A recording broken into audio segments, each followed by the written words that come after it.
ጤና ይስጥልን የኢንሳይትስ ሚዲያ ቤተሰቦች እንደምን አላችሁ? የዕለቱን አጫጭር መረጃዎች ይዘን ቀርበናል። አብራችሁን ቆዩ።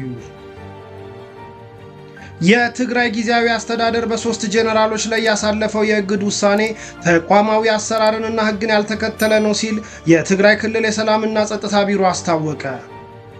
በትግራይ ክልል ጊዜያዊ አስተዳደር ፕሬዝዳንት አቶ ጌታቸው ረዳ በክልሉ በተለያዩ ግንባሮች አዛዦች መሆናቸው የተገለጸ 3 ጄኔራሎችን ሜጀር ጄኔራል ዮሐንስ ወልደ ጊዮርጊስ፣ ሜጀር ጄኔራል ማሾ በየነና ብርጋዴር ጄኔራል ምግበይ ኃይለ በጊዜያዊነት ማገዳቸውን አስታወቁ።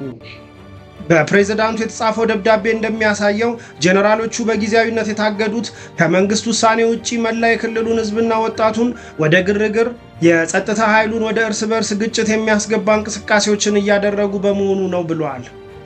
የጄኔራሎቹ እንቅስቃሴ ህዝቡ ወደማይወጣው አዘቅት የሚከት ነው ሲል አስታውቋል።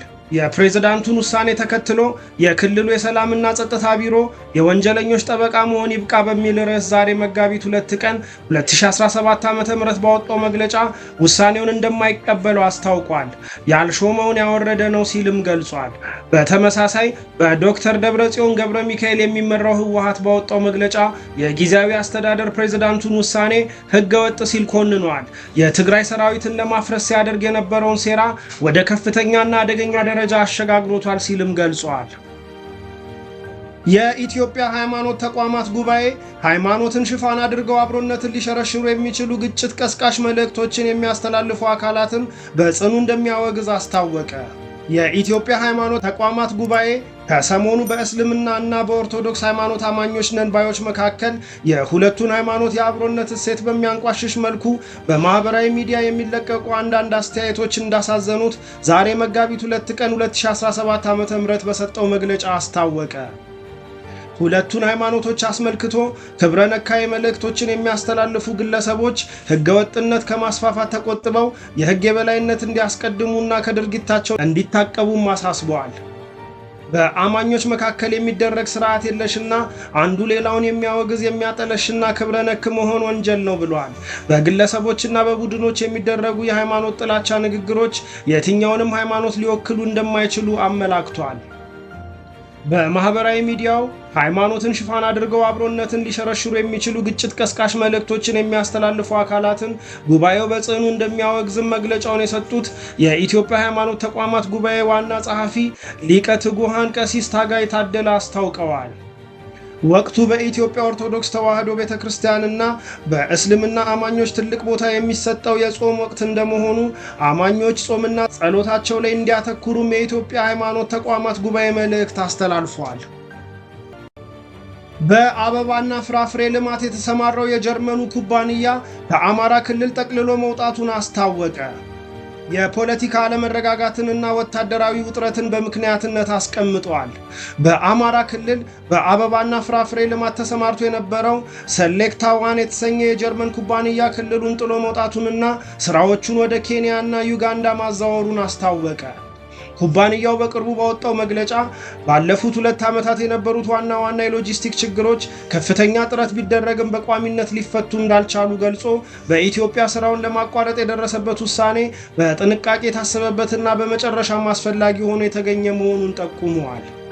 ኩባንያው በአማራ ክልል ምዕራብ ጎጃም ዞን ሰሜን አቸፈር ወረዳ ከምትገኘው ኩንዝላ ከነበረው ቦታ ወደ ኬንያና ዩጋንዳ መዛወሩ ከ1000 በላይ የሥራ ዕድሎችን እንደሚያስቀር እንዲሁም በአካባቢው የሚኖሩ እስከ 10,000 የሚደርሱ ሰዎችን ሕይወት በቀጥታም ሆነ በተዘዋዋሪ እንደሚጎዳ ተገልጿል።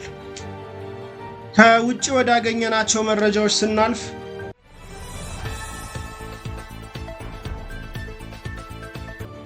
ዩክሬን ጦርነቱ ከተጀመረ ወዲህ በመጠኑ ከፍተኛ ነው የተባለ የድሮን ጥቃት በሩሲያ ላይ መፈጸሟ ተነገረ።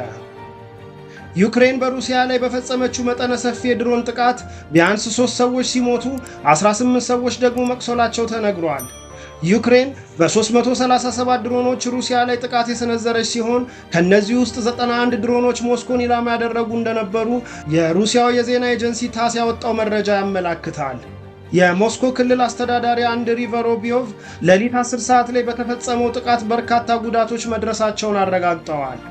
በመቶዎች በሚቆጠሩ ድሮኖች በተፈጸመው ጥቃት በርካታ ህንፃዎች መጎዳታቸውንና በሞስኮ የሚገኝ ኤርፖርት መዘጋታቸውን እንዲሁም የባህር ትራንስፖርት መቋረጡን አስታውቀዋል።